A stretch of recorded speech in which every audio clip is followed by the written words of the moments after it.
In this demo, we'll get introduced to the current working environment and install TensorFlow on our local machine. We'll also talk about how to get started coding with Jupyter IPython notebooks. In this video, I'm starting here on this terminal window where I'm going to be writing all of the code for this course. I'm ensuring that I have the right version of Python installed. All of the code in this course works with Python version 3.x. I'm currently using Python version 3.6.5 from the Anaconda distribution. We'll be writing our TensorFlow code using Jupyter Notebooks, which is an interactive browser-based shell which is great for development and prototyping.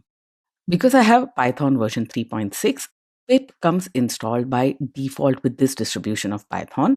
My current version of pip is pip 18.0, which is the latest version at the time this course was recorded.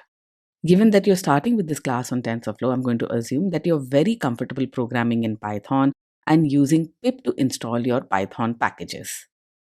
I'm going to run the pip install -- upgrade TensorFlow command here. I'm using sudo to make sure that I have the admin privileges in order to install this package. I'll type in my password and you'll see here that the requirement for TensorFlow has already been satisfied in my case because I already have the binaries on my local machine.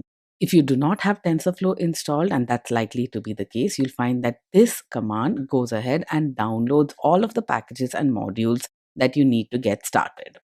Now, the TensorFlow libraries are evolving rapidly, and you'll find that there are new releases almost every month. At the time this course was being recorded, the latest release was TensorFlow 1.10.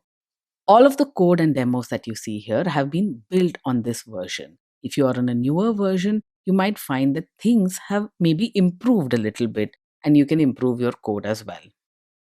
The code for this course will be written using Jupyter Notebooks. Jupyter Notebook is an open source interactive Python shell which is available on the browser, which means you can run Python code on the browser and see the results right there in front of you on screen. This is a great tool for any Python developer, and it's important that you have it set up on your local machine. You'll find that it makes prototyping and developing a lot easier. If you want to install Jupyter Notebooks on your machine, go ahead to jupyter.org/install and get it set up.